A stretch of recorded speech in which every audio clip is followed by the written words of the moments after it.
Hola, ¿cómo va? Bienvenidos a un nuevo debate de Así son las cosas. Aquí estamos como cada día de lunes a viernes en esta nueva temporada del programa de debate de la televisión abierta. Estamos por también el canal digital 29.1 y en Cablevisión Flow. Por allí nos pueden día a día en vivo seguir en la pantalla de la televisión del sur de la provincia de Córdoba. También pueden participar y es necesario que lo hagan para ayudarnos a comprender el estado de opinión que a veces circula por un lugar diferente del que nosotros transitamos desde el punto de vista del pensamiento. De eso se trata básicamente la esencia de la democracia, ¿no? De respetar al que piensa distinto, pero no descalificarlo, no sacarlo del juego. Tampoco la democracia en sus 40 años debe aceptar y tolerar a esta altura de la circunstancia que se mire el pasado negando los hechos, o que lo que ya está probado, juzgado, condenado, ahora intente ponérselo en un plano diferente. Estamos hablando de los derechos humanos, de la dictadura, de los genocidas, de sus aliados, de aquellos que quieren volver al presente un pasado atroz que todavía no está clausurado definitivamente y que nos hace poner a debatir, y es necesario hacerlo, respecto de aquello que nos pasó hace más de 40 años, hace 47 años, y que no queremos que vuelva a repetirse. Y para que no vuelva a repetirse, no hay que silenciarlo, callarlo o mirar para otro lado, ni tampoco ser funcional a estrategias de nadie. Si una persona dice que durante la dictadura no pasaron las cosas que pasaron, nuestra obligación como relatores de la realidad es contar que las cosas sí pasaron.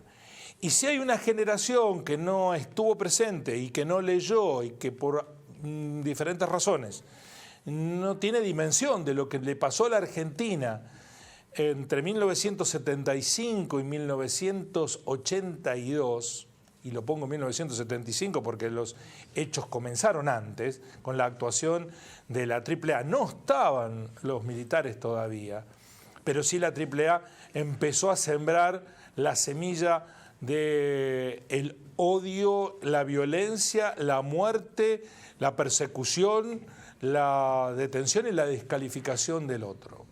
Cuando hoy discursivamente se plantea que al que no piensa diferente se lo califica o descalifica como zurdo de mierda, allí hay un germen muy peligroso, el huevo de una serpiente que no queremos que vuelva a aparecer en nuestro país.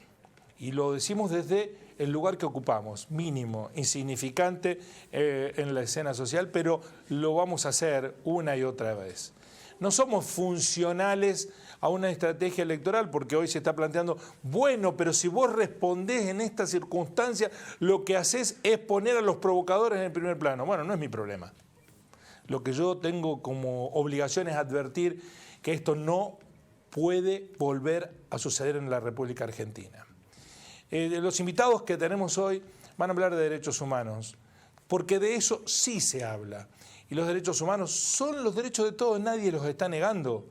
Aquí no hay teoría de los dos demonios, aquí hay un Estado que reprimió y que debió haber hecho actuar judicialmente al poder encargado de juzgar a las personas que cometieron actos terroristas o hechos delictivos. Eso no ocurrió.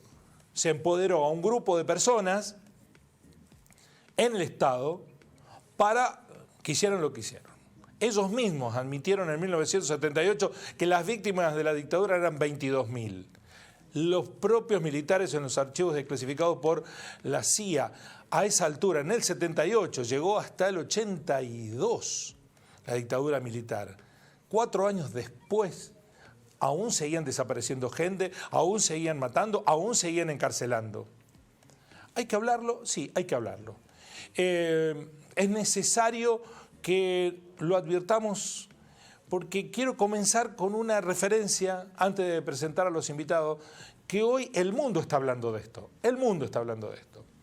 Zverev es aunque no parezca el apellido, es un tenista alemán que está jugando, es uno de los mejores tenistas, está rankeado, no sé bien, no soy especialista en tenis, pero está entre los 10 mejores del mundo, un gran jugador de tenis. O sea que lo que él hizo fue una señal para todo el planeta. Estaba jugando un partido de tenis en el Abierto de los Estados Unidos, en el corazón del capitalismo. Y alguien desde la tribuna gritó algo, y él, que es alemán, paró el partido y dijo: hasta que ese señor no lo retiren del estadio, yo no voy a seguir jugando. El árbitro, que intentó imponerle la regla del juego, le dijo: saque, saque. Y él se acercó y dijo: no, no, acaba de decir la frase principal de Hitler y yo no lo voy a aceptar. Alemán es Zverev. Vamos a ver la escena para poner en contexto de qué estamos hablando con esta televisión en el programa.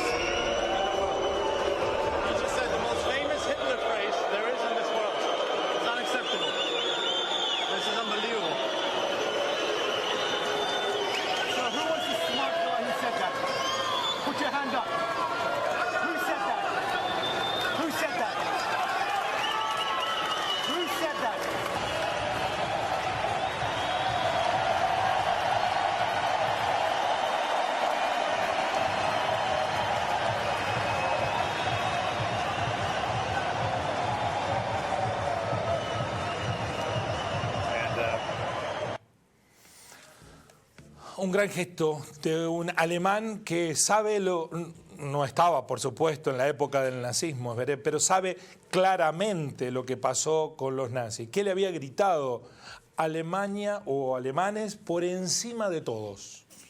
Que es una de las frases más conocidas de la liturgia hitleriana, del nazismo, que justificó lo que pasó después. ¿Qué hizo Zverev? Es inaceptable. No quiero jugar el partido en estas circunstancias. Bueno, voy a presentar a los invitados. Está Daniel Olarticoechea, que es el exiliado durante la dictadura militar, antes que nada, ¿no? Perseguido por la... anterior, por la AAA. La AAA que puso una bomba en mi casa. Que puso la bomba en su casa, hoy integrante de la Casa de la Memoria. Y también preso político. Y preso político. Matilde Gliner-Werner, que es médica y también víctima de la represión de la dictadura, gracias por venir. Y el subsecretario de Derechos Humanos de la Municipalidad, Maximiliano Luna. Gracias. Perdón porque me tomé unos minutos en el comienzo para aclarar el por qué lo tratamos al tema y por qué creemos que debe tratarse y por qué es necesario seguir todos los días hablando de esta cuestión, por más que a algunos le molesten. Le quiero dar la palabra inicialmente a Matilde para que ponga en contexto o qué le genera lo que pasó con la candidata a vicepresidenta de Milei. Bueno, me provoca un dolor profundo, muy profundo, porque quienes hemos vivido la época de la dictadura sabemos que lo que nosotros decimos existió y dejó todas las lastimaduras, todas las heridas en la sociedad, que estamos tratando de restañar, estamos tratando de salir adelante. Todavía hay cosas que no se han superado, nos faltan 400 nietos, nos faltan muchas cosas por superar, nos faltan muchos juicios. Pero yo quiero decirle a la sociedad, a esa gente que tiene dudas si los hechos existieron o no existieron, tienen dudas que hayan pasado las cosas que nosotros denunciamos. Yo quiero contarles que yo fui detenida en el año 75, como vos dijiste. Las cosas empezaron antes. Empezaron en el 75 y yo estaba embarazada de un mes. Yo cursé mi embarazo estando presa. Yo estuve en la UP1 de Córdoba. De más está decir que no teníamos controles médicos, o sea, durante todo el embarazo a mí me vio una sola vez un médico que fue a la cárcel, o sea, cero control. Cuando llegó el momento de parir, yo fui llevada a la maternidad nacional a la provincial de Córdoba. A mí me llevaron, el parto no venía fácil. Los médicos de la maternidad me ayudaban mucho, pero el parto no venía. me plantearon la posibilidad de hacerme una cesárea. El tema era que en ese momento, si te hacían una cesárea, a las 4 horas te volvían a la cárcel y el riesgo de infección era muy alto, entonces lo evaluaba. Bueno, yo estuve esposada todo el tiempo, mientras estaba esperando en la maternidad a que naciera mi hija. Me esposaron a la cama y tenía una policía de consigna sentadita al lado. En el momento de pasar al parto, me llevan a la sala de parto para inducirme, para ayudarme a tenerlo al bebé, y conmigo entra la policía mujer y entra un policía varón. En ningún momento me sacan las esposas. O sea que yo tenía una panza así y arriba de la panza las esposas.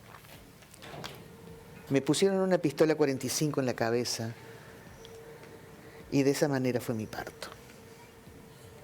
La historia la he contado con nosotros. Sí, a vos te la conté. La primera vez que la conté públicamente fue a vos. Y le decía, bueno, ¿es necesario contarlo nuevamente? Sí, es necesario, porque, sí, parece que alguno que la ha olvidado y que no cree.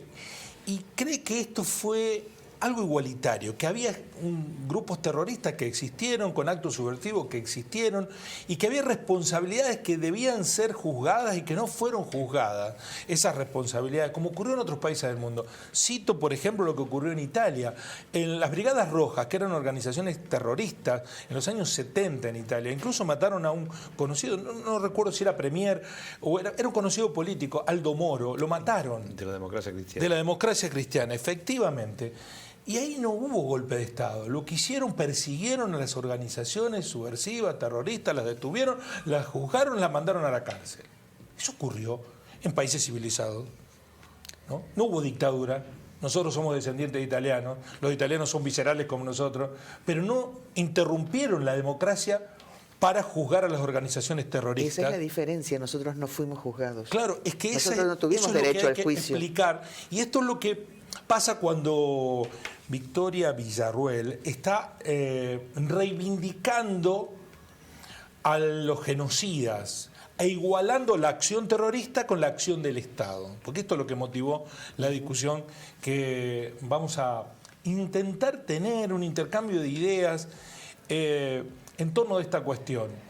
Y el problema es que no es una persona común y corriente, es la candidata a vicepresidente más votada en las primarias abiertas, simultáneas y obligatorias.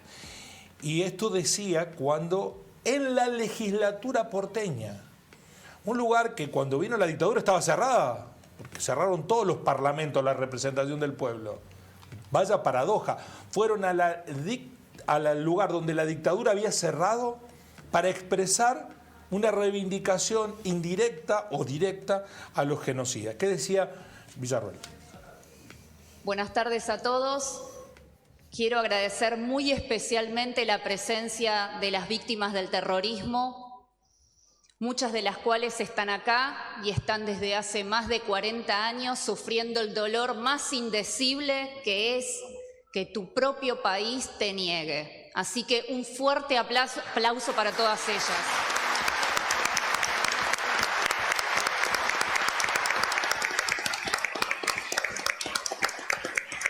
Este acto lo que intentaba era reivindicar a las víctimas del terrorismo, que por supuesto que las hay, nadie las ha negado y nadie pretendió que no se juzgara a las organizaciones terroristas. En su momento hubo procesos en marcha de juzgamiento que fueron interrumpidos por el indulto realizado por Carlos Menem, alguien al que Milei y Villarruel reivindican.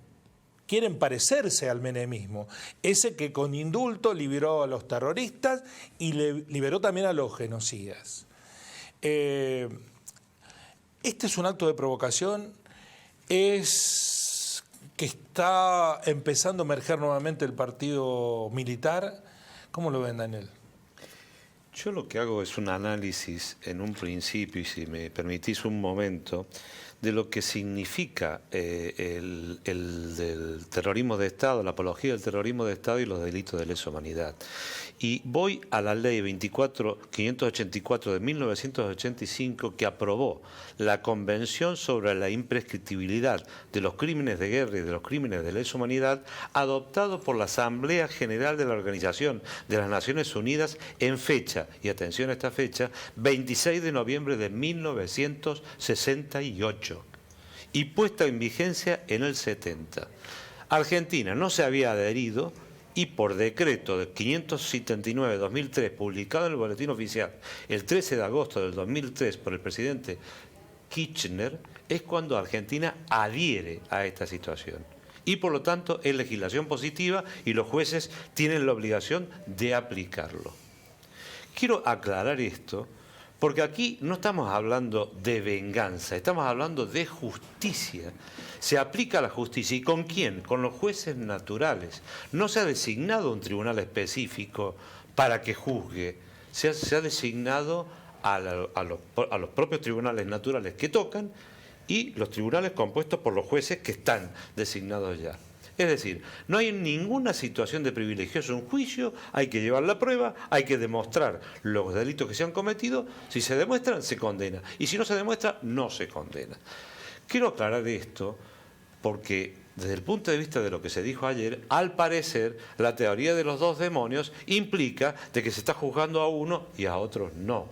No, el problema es que esos delitos que se cometieron en los 70 en adelante son delitos, efectivamente son delitos, pero están prescritos.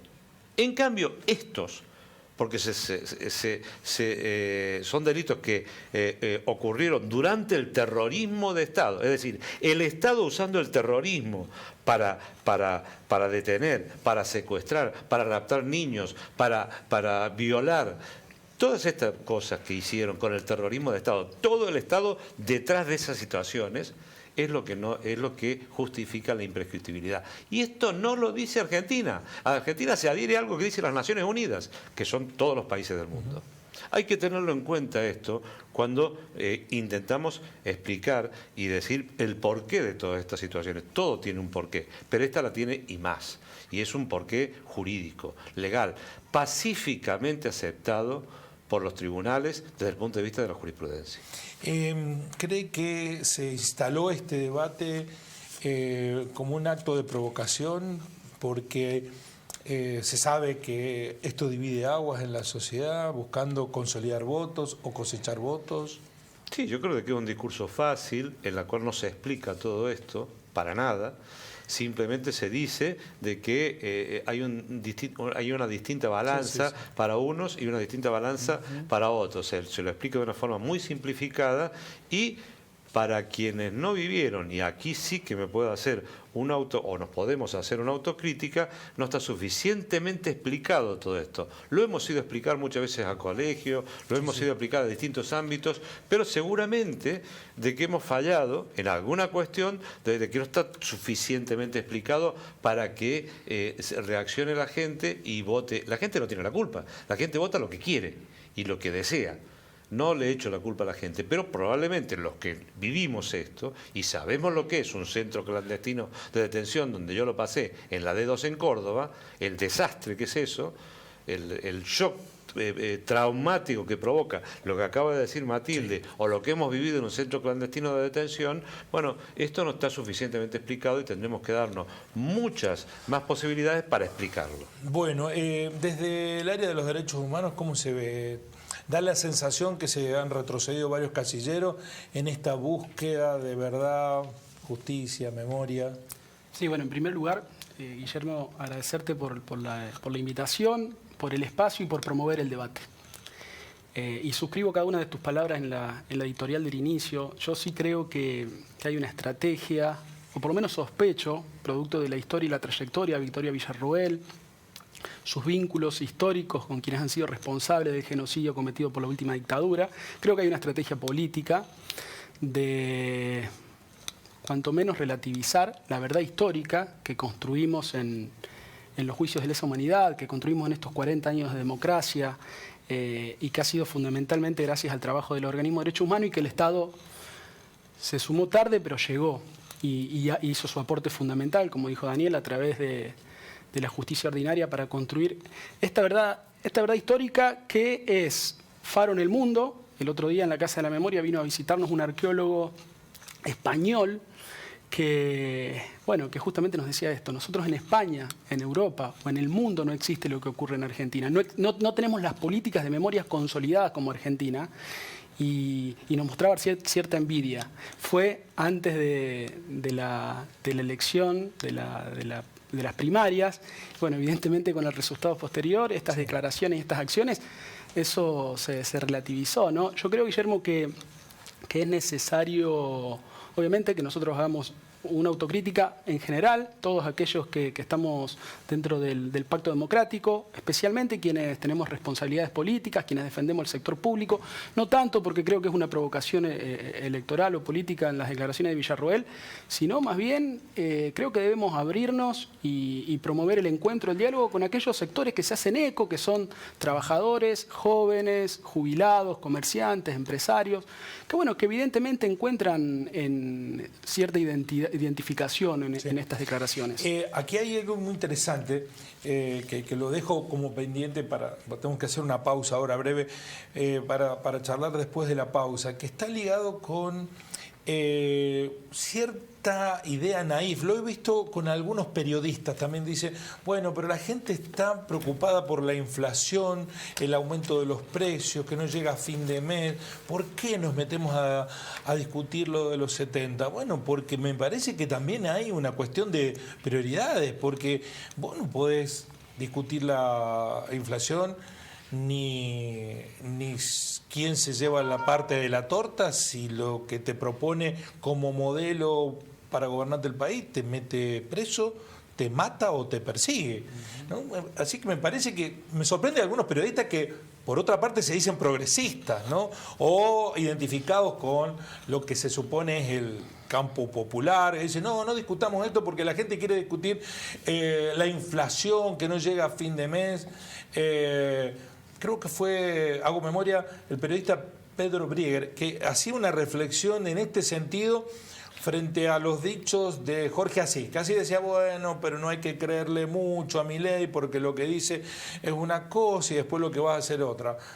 Brieger le dijo, ¿vos hubieras pensado que 3 militares que todos los domingos se comulgaban yendo a la iglesia en el 75, eran procatólicos, iban a hacer el desastre que hicieron en términos de derechos humanos?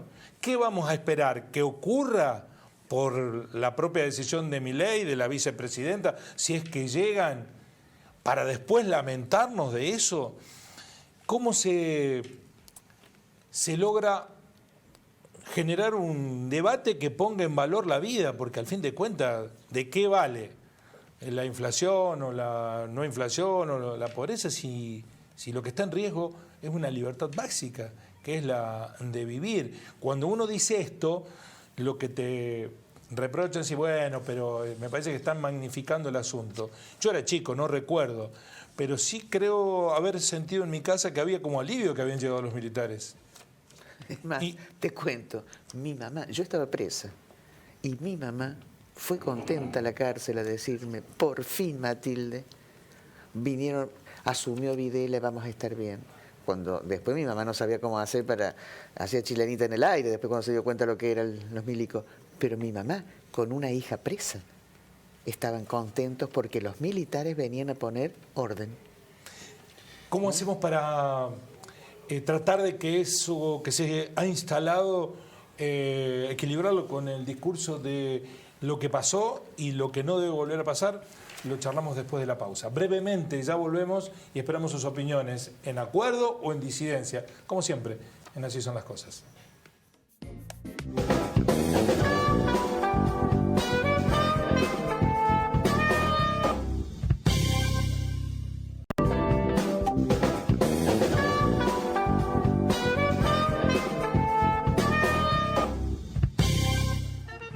Bueno, vamos a darle continuidad y tratar de responder la pregunta. ¿Qué se hace frente a esta avanzada de ideas que creíamos ya superadas? Bueno, yo creo que lo que tenemos que salir es, salir a militar la verdad.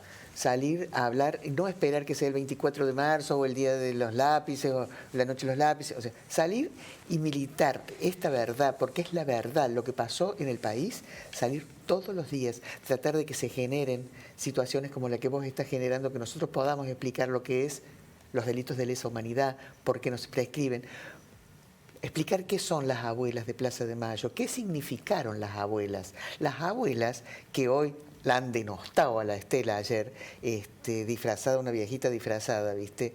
Una viejita disfrazada de genio, sí, porque realmente... Porque antes la que se llevaba para sí era toda la esa Eve. crítica era Eve de Bonafini, Claro, con porque su la Eve era- carácter, su claro, manera de interpelar, bueno, su pero- propio discurso.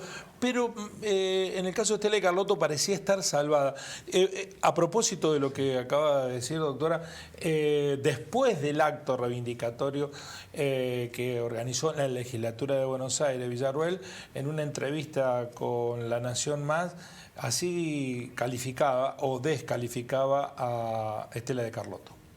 La verdad que Carlotto ha sido un personaje bastante siniestro para nuestro país, porque con ese cariz de abuelita buena, la realidad es que ha justificado al terrorismo. En su momento se dedicó a justificar a Ibarra cuando era la tragedia de Cromañón. O sea, es un personaje que ha hecho política desde siempre, que tiene a toda su familia colocada en el Estado y que viene a reclamar algo cuando tendría que estar admitiendo que, por supuesto, puede sentir dolor por la muerte de su hija, pero tiene que contar que su hija era combatiente de Montoneros. Entonces digamos todo si le exigimos a los demás lo que no decimos. Y Carlotto es una gran muestra de la gran hipocresía de la izquierda.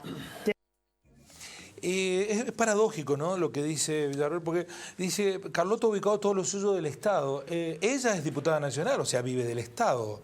Su padre era militar, o sea, vivía del Estado. Salvo que el Estado sea para él una cosa, si beneficia su ideología, otra cosa. O sea, el Estado no es útil cuando sirve para ayudar a los demás, pero sí el Estado es útil para salir a perseguir adversarios políticos y matar zurdos. Ahí el Estado sí le es útil, cumple una función, que es la que está defendiendo ella de la dictadura. Pero poner a Estela de Carlotto en ese lugar en el que nunca ha estado, porque nunca ha estado, realmente nunca ha estado. Es doctor honoris causa de la Universidad Nacional de Río Cuarto, Estela de Carlotto. Da la impresión también que no le interpela el periodismo, ¿no? No, bueno, el canal donde está no le interpela para nada. Pero las abuelas, claro que han hecho política. Ahora, hacer política no es una mala palabra. Y ella también está haciendo política. Está haciendo política. El problema es qué política estamos haciendo. Porque nosotros tenemos a las locas de Plaza de Mayo, las locas que salieron en plena dictadura, cuando posiblemente esta señora estaba escondida abajo de la cama, salieron a pelear por los derechos de todos aquellos que iban desapareciendo. Sus hijas, sus yernos, sus maridos salieron a pelear. Y gracias a ella tuvimos la democracia. O sea, son las grandes fundadoras, son las grandes traedoras de la democracia al país. Y hacen política. Ahora, Estela jamás negó el accionar de su hija, porque se siente absolutamente orgullosa de la militancia de su hija. Su hija no era una asesina, era una militante montonera, lo cual son cosas absolutamente diferentes. Y yo creo que tener que atacar a las figuras emblemáticas que nosotros tenemos en el país, que han traído tanta luz, porque realmente han traído luz, nos han devuelto hijos, nos han devuelto nietos, nos han devuelto posibilidad de ir a depositar una flor en una tumba, cosa que la señora no lo dice, pero nosotros no tenemos muchos lugares para ir a depositar una tumba frente a nuestros seres queridos desaparecidos, porque no sabemos. Ahora, tal vez esta señora que tiene tantos amigos y está reclamando todo esto, le pueda preguntar a sus amigos dónde están nuestros nietos. Y yo lo que quiero decir es que, bueno, yo viví el exilio y después me quedé en España por razones familiares y personales, pero bueno, sí, seguí militando la causa de los derechos humanos allá y allá se podía hacer una... Yo he estado en el Colegio de Abogados de Barcelona con conferencias multitudinarias en el Salón de Actos del Colegio de Abogados de Barcelona, en la calle Mallorca y Lauria, a salón lleno, con las madres y con las abuelas de Plaza de Mayo, en la cual las aplaudían a rabiar. Y era un ejemplo que estábamos dando como argentinos de que estas señoras mayores, muy mayores, estuvieron hablando en los términos que hablaban.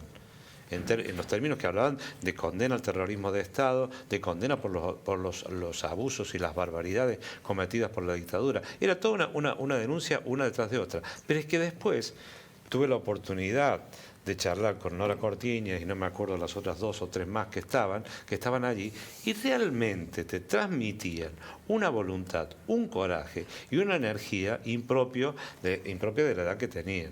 Y esto lo he vivido yo personalmente, y lo he vivido con los compañeros abogados de Barcelona, que después, claro, juntándonos en los juzgados y donde nos juntamos donde nos solemos juntar los abogados, venían y me hacían apreciaciones con unas valoraciones tremendas, muy positivas, respecto a lo que habían escuchado el día anterior en el Colegio de Abogados de Barcelona. Sí, porque en ningún caso, ni de las abuelas ni de las madres, se pidió venganza. No, Jamás. yo creo que sin duda es Jamás. una provocación, porque me parece responde a un modelo político que promueve el odio, la violencia, la división. Digo, es un camino que Argentina ya transitó, que tuvo un resultado, un saldo trágico para todos.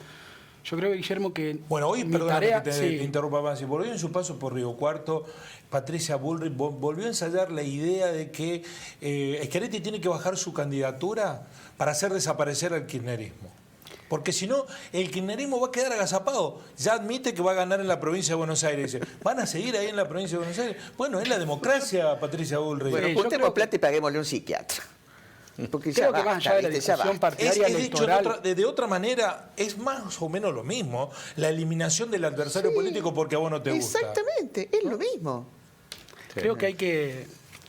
Nuestra propuesta, desde la subsecretaría, desde el Estado, el trabajo que hacemos en conjunto con los organismos de derechos humanos, tiene que ser oponerle a ese discurso de odio, básicamente encuentro, diálogo. Ayer nos reunimos en la Casa de la Memoria y básicamente el planteo fue que las víctimas salgan a contar y a relatar nuevamente de cara de la sociedad, salgan a hacer pedagogía de la memoria, educación. Nosotros en la Casa de la Memoria este año convocamos a más de 2.000 estudiantes secundarios y de primarias para hacer talleres sobre los 40 años de la democracia. La semana que viene en el Teatro Municipal va a haber una obra de teatro sobre la dictadura en el marco de la conmemoración de la Noche de los Lápices para más de 400 estudiantes. Yo creo que el único camino va por ahí, por generar espacio educativo, generar espacio de encuentro, de diálogo. Probablemente no alcance. Quizás A haya mí que me parece, redoblarlo. en estas horas, tal vez te estáis llegando por goteo, poco repudio del arco político. Bueno, a creo lo que es está necesario que sucediendo. todo el sistema institucional, El sistema político, institucional, a eso me refiero. Los sí, que tienen que asumir responsabilidades de gobernar, de gobernanza. Pero es que la digamos. gravedad de este acto de ayer es lo institucional, porque precisamente el acto, a ver, si el acto se hubiese desarrollado en un una club, plaza. en una plaza, en otro ámbito, bueno, cada uno tiene sus derechos, los puede ejercer, uno puede estar de acuerdo, no puede estar de acuerdo, pero no, es que era la legislatura de Cava donde se desarrollaba este acto y estaba vallado y con la policía de Cava para que la gente que se manifestaba no accediera ni siquiera a la proximidad. O sea, es una barbaridad lo que se ha hecho ayer, de todos los puntos O de sea, vista. institucionalmente defendieron el discurso de odio. Sí. Eso fue. E institucionalmente el gobierno no salió. No salió. El gobierno nacional. Sí, el presidente no salió. Sí. No salió por casi digo una mala palabra. O sea que tenemos que salir nosotros, a hacer una convocatoria como la que hemos hecho para el viernes, a las 10:30 en el Consejo Deliberante. ¿Qué va a pasar allí? Aquí lo que hemos hecho es una convocatoria amplia estamos convocando a todos los sindicatos, a todas las organizaciones políticas, a todas las organizaciones vecinales, a los vecinos que se quieran acercar, a todas las organizaciones de derechos humanos, para que nos juntemos en el Monumento a los Desaparecidos, y desde allí va a haber una lectura de un documento y, en su caso, una conferencia de prensa de desagravio y de una rotunda oposición a todo lo que se ha hecho con respecto al terrorismo de Estado y a la apología del terrorismo de Estado. Esa es la idea. Y convocamos desde las víctimas, no ya desde los organismos de derechos humanos, sino nosotros como víctimas nos transformamos en convocantes de este. ¿Por qué? Porque es un momento político que es difícil. No es como el 2x1 que llenamos una plaza. Es un momento político distinto, diferente, preelectoral. Hicimos ese análisis también, lo sabemos hacer ese análisis también, y por lo tanto estamos convocando esto. Y esto va a ser el viernes a las 10:30 de la mañana por en el Consejo eso Deliberante. justifican los silencios, que sea un momento electoral de algunos sectores. Y probablemente, pero A mí Tenemos no me la cierra. expectativa de que el viernes nos acompañe un amplio abanico del sistema político, institucional y social de la ciudad. Creo que es fundamental Lo que pasa es seguir que dándole yo- vigencia al nunca más, porque es un pilar básico de nuestra democracia. Ustedes son muy buenos, yo no soy tan buena. Nunca fui buena, no voy a ser a esta altura del partido. O sea, yo creo que ojalá la ciudadanía nos acompañe, pero a mí me hace mucho ruido que la nación no esté saliendo con esto. El gobierno nacional. El gobierno nacional. Sí, el gobierno nacional. bueno, Nos está dejando huerfanitos el gobierno y nacional. los gobiernos provinciales. Y los gobiernos provinciales, Y ni te los gobiernos cuento. provinciales ya ni hablemos. Pero el gobierno nacional no puede no salir en estos momentos. No puede. Salir significa repudiar, digamos. Exactamente. Manifestarse. A dar una opinión, a hacer un planteo, decir que van a proponer hacer la ley en contra del negacionismo. Algo, que digan algo. Que digan algo. ¿Y qué ve ahí, Matilde? Que el presidente se fue de vacaciones, que abdicó. Que abdicó. Yo lo que creo es que... Bueno, pero hay una vicepresidenta también. Sí, la vicepresidenta está más complicada. Está más complicada porque ahí sí hay cuestiones políticas fuertes. ¿Entiendes? También Pero me debiera haber salido. gustaría que salga, por supuesto. ¿Sí? No, yo creo que sí, que tendría que haber salido. Sí. Tendría que haber salido. Sí. Posiblemente esté enojada porque el atentado, que se cumplió precisamente un año.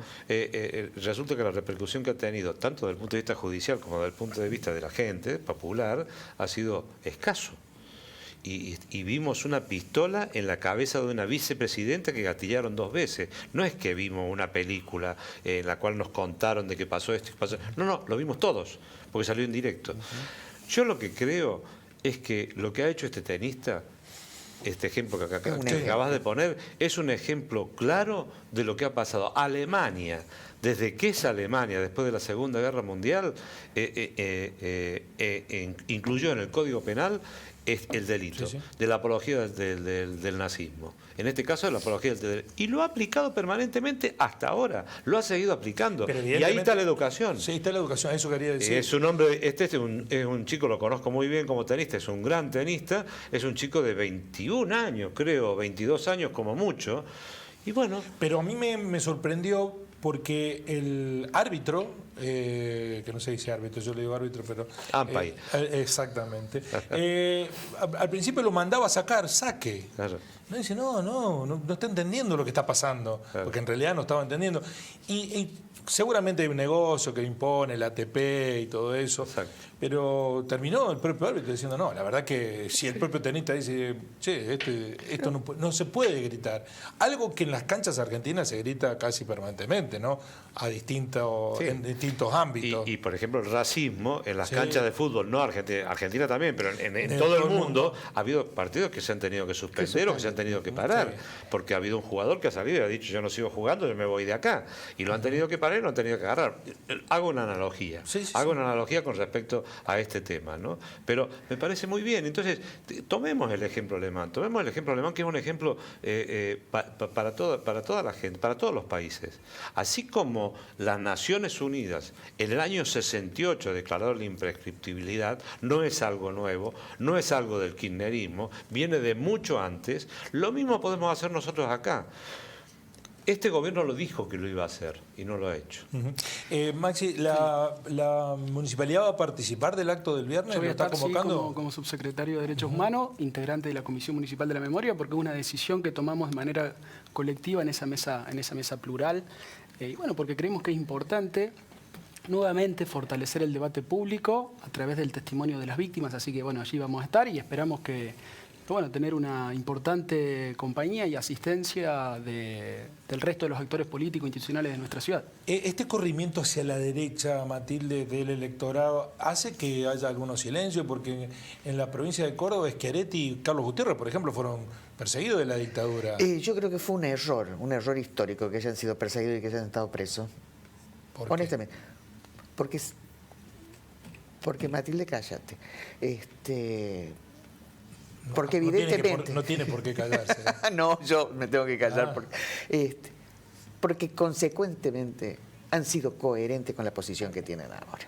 O sea, que evidentemente en algún momento militaron porque estaba de moda. Nada más. Nada más, porque ideológicamente... Bueno, pero ha hecho una política del gobierno de la provincia de reivindicación de los derechos humanos permanentemente. Yo quiero destacar la política de memoria de Argentina. Pero de Argentina Incluso, en general, incluso Guillermo. más que fue más crítico con la política de derechos humanos de la Sota que el propio Schiaretti. A mí me parece que en Argentina, de la Sota es otra cosa. Bueno, dejémoslo ahí. Yo creo que si tenemos estos debates, Guillermo... No quiero faltar al recorrido histórico. Hagamos pedagogía. Sí. Como dice, de la Sota en su momento les dijo a las madres de Plaza de Mayo que no habían cuidado bien a sus hijos. Exactamente, sí. Yo tuve una gran agarrada con De la Sota. Por eso digo, pero... A partir de ahí no me saludó nunca más. Bueno, pero Schiaretti yo no lo escuché nunca decir eso. No, pero no ha sido coherente con la derecha. Siempre ha sido coherente sí, con la económicamente derecha. hablando, supongo, a eso se refiere. Bueno, pero la economía en Córdoba es la base fundamental de todo. Pero ha habido una política de reivindicación de los derechos humanos en la provincia de Córdoba. Bueno, en la provincia de Córdoba... No está de acuerdo conmigo. Pero a ver, en la provincia de Córdoba hay un decreto que establece la Semana de la Memoria, esto lo aprobó la unicameral, y por lo tanto están supeditados todos los centros educativos, todos los centros públicos a respetar esa semana y todos los actos que se celebran durante esa semana. Ha habido una política... ¿En La Perla no hay un museo provincial? No, está el Archivo Provincial de la Memoria. Está el Archivo Provincial de la Memoria. Que funciona donde funciona la manzana jesuítica, sí. Donde estaba la D2, el centro clandestino de la D2, donde fui huésped. Y conozco muy bien todo eso, vos también tuviste. Y entonces, ese archivo funciona y ese archivo ha sido fundamental para todos nosotros en cuanto a que nos han entregado los archivos de aquella época. Y todo eso depende del presupuesto provincial. O sea, hay cosas que se han hecho desde la provincia de que por son eso importantes. yo esperaba que en Schiaretti y Gutiérrez, que Gutiérrez fue a declarar una causa en La Plata, Guillermo, yo creo que la política... Hubiera un repudio, una condena. Creo que la política de memoria en Argentina es faro en el mundo, yo de eso estoy convencido, creo que es sólida y que si aparecen estos debates, no creo que haya sido por algún error en la construcción de la política de derechos humanos, sino me parece porque quienes somos parte del sistema político institucional en estos 40 años de democracia no hemos podido resolver problemas estructurales de la democracia, como la pobreza, el hambre, la desocupación, la deuda externa, y que creo que eso es lo que nos genera endijas para que estos debates ingresen, y además obviamente el contexto global, donde los neofascismos, los discursos de odio o aquellas derechas más radicalizadas vuelven a tener lugar en el sistema político. Creo que ese es el contexto que permite que esto se desarrolle. Y hay un contexto internacional que no hay que olvidarlo. Tenemos una primer ministra en Italia que es neofascista, tenemos Vox en España que ya es gobierno, no digo gobierno nacional, pero gobiernos provinciales de las comunidades autónomas y de muchos ayuntamientos, como se llama allá, de que son municipalidades. Tenemos a Le Pen que quedó a 3 puntos del Macron y que muchos franceses votaron así a Macron porque sabían que si no venía Le Pen hija, no ya Le Pen, Sí. el padre. Tenemos reivindicaciones nazis en Alemania de forma permanente y en Holanda. O sea, se está dando todo un movimiento a nivel internacional de que, y no hablemos de América Latina, con Bolsonaro, con Trump, ahora resulta que con Milei, a quien por lo menos es lo que dicen las encuestas, ya veremos, pero es lo que dicen las encuestas. Entonces, hay todo un movimiento en ese sentido que hay que tenerlo en cuenta. Algo está pasando en la democracia para que sucedan estos fenómenos, con estas propuestas económicas. Hay partidos de derecha que gobiernan en el mundo que no vulneran los derechos humanos. Sí. De derecha. De derecha, partido de derecha. No neofascistas, no. Pero que no vulneran los derechos humanos. Gobiernan con una concepción de derecha, pero respetan los derechos humanos. Yo he vivido en la época de Aznar. No es incompatible una cosa con la otra. Yo he vivido en la época de Aznar 8 años en España. Era PP, era derecha. Sí. No se vulneraron los derechos humanos. No se vulneraron los derechos humanos. No hay ahí una lógica secuencia de, son de derecha, no respetan los derechos humanos. Pero ahora yo estoy hablando de otra cosa. Yo estoy hablando de la extrema derecha. De la extrema derecha, sí. Que es otra cuestión. Sí. Hay un corrimiento.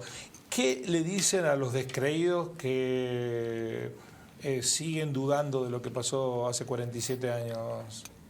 Bueno, yo le diría que lean, algún sector que lea historia, que o no quieren leer, que miren una película en el canal Encuentro o en algunas cosas, que se interesen en hablar con los que fuimos víctimas, con los que vivieron esa época, o sea, que sean curiosos. Yo le pido a la gente joven que sea curiosa, que no se quede con lo que ve en el TikTok o con lo que ve el graffiti, que investiguen, que leen, que sepan de primera mano lo que pasó en la Argentina.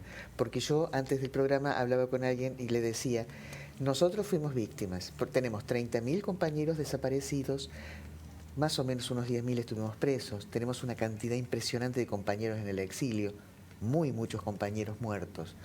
Pero el pueblo, la gente común, la gente de a pie en el país, estaban todos en libertad condicional. No se podía ir a la facultad libremente, no se podía subir en los colectivos libremente, vos no podías tener el pelo largo, no podías, si eras mujer no podías ir a la facultad de pantalones, o sea, había 2 millones de cosas que hacían que en el país no se respirara libertad. O sea, el famoso orden que hablan de esa época era el orden, el silencio de los cementerios. Entonces, que lean eso, que averigüen eso. Un pequeño ejemplo. En la época de la dictadura, que yo llevaba barba, fui al consulado argentino a renovar el pasaporte. Cuando llevé el pasaporte, llevé la foto para el nuevo pasaporte. Entonces vino un señor y me dijo... En la embajada. En el consulado, en este caso, porque era Barcelona. Era Barcelona. No era la embajada, pero era el consulado. Vino un señor y me dijo, no, usted se tiene que afeitar la barba y después sacarse la foto, no antes. Y yo le dije que no me afeitaba la barba, que era parte de mí, era parte mía, y por lo tanto no me afeitaba la barba. Entonces apareció otro señor, calvo, muy autoritario, que casi dándome órdenes me dijo, o te afeitas la barba o te quedas sin documento. Y yo me acuerdo que le contesté, me animé a contestarle, más o menos, no recuerdo exactamente el diálogo, algo así como que mañana sale esto en la prensa y bueno, vamos a hablar después qué hacemos. Finalmente me renovaron el pasaporte sin foto. Sin foto. Sí. Es un ejemplo de lo que era la dictadura en aquel momento con la cuestión estética. Ya no hablemos de la cuestión de los derechos humanos. Les agradezco que hayan venido, muy amable. Reiteramos la cita el viernes a las 10:30 de la mañana, ¿no? En el Consejo Deliberante, en el Monumento a los Desaparecidos. Les agradezco mucho que hayan venido, muy amable. Gracias por ayudarnos a poner, no digo un valor, porque no hay que darle ningún valor, sino en agenda nuevamente la necesidad me gustó eso, hacer pedagogía. De la memoria que tanto necesitamos. Gracias a ustedes también por participar y opinar y por aceptar que les propusiésemos este tema en el día de hoy. Mañana los espero en un nuevo debate, así son las cosas.